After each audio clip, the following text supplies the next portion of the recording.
কেন আজকে অলরেডি বলছে দিল্লি যাও, যদি ওয়াকফ নিয়ে আন্দোলন করতে হয় দিল্লিতে যান, এখানে নয়। আবার আজকে একটা শুনছিলাম কি কেউ যদি বাংলায় ওয়াকফ নিয়ে আন্দোলন করে, ওয়াকফের বিষয়ে বাড়াবাড়ি করে, সব থেকে বড় দুশমন আমি হব। পুরোগুলি করবেন না, যদি করেন সবচেয়ে বড় শত্রু আমি হব। শুনছেন না শোনেন? এই বলেছে না বলেন? তা ওই সংবিধান কি বলে ওয়াকফ বিরোধী, ইসলাম বিরোধী। আমি অনেক আগে থেকে বলছি না বলিনি যে ঘোমটা দিচ্ছে, ঘোমটার পিছনে ইসলামের বড় দুশমন একটা আছে। ঘোমটার পিছনে মসজিদ মাদ্রাসার বড় দুশমন একটা।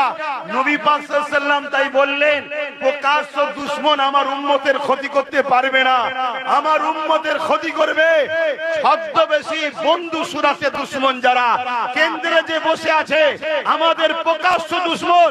ওরা যদি সামনাসামনি আসে, আলহামদুলিল্লাহ আল্লাহকে সাক্ষী রেখে বলছি, আমাদের মোকাবেলায় পারবে না।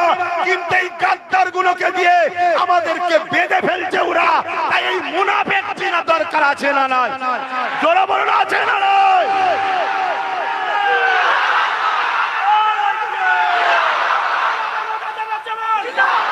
আজকে এই মুনাফিক গাদ্দার গুলো এরা কি করছে? মুসলিম দরদি শাস্তি। আচ্ছা, কোন কেন্দ্রের সরকার যদি কোন ইমামকে ভাতা দিয়ে বলে আমার গোলাম হবে, কেন? ওকে সবাই আমরা চিনি, কিন্তু এ তো দরদি।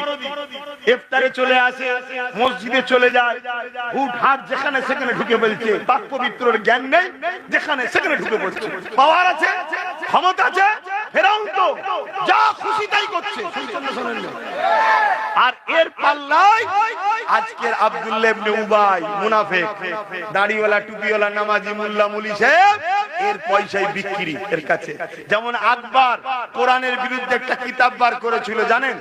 দ্বীনে ইলাহি। ওই দ্বীনে ইলাহিটা লিখেছিল কারা? আলেম উলামারা, মুফতিরা, মাওলানারা। মৌলানা দুই ধরনের আছে না নাই? এক ধরনের মৌলানাকে বলা হয় খায়রুল উলামা, আর এক ধরনের মৌলানাকে বলা হয় শাররুল উলামা। খায়রুল উলামা হলো যারা বেহিসাব আল্লাহর জান্নাতে যাবে। জোরে বলুন সুবহানাল্লাহ। চিনবেন কি করে? চিনার দুটো কথা বলে যাচ্ছে আপনাদেরকে, শুনছেন তো নাকি? কারো মনে কষ্ট হলো নাকি? ভালোবাসার নিয়ে বলে ফেলেছি, হ্যাঁ? কষ্ট হচ্ছে?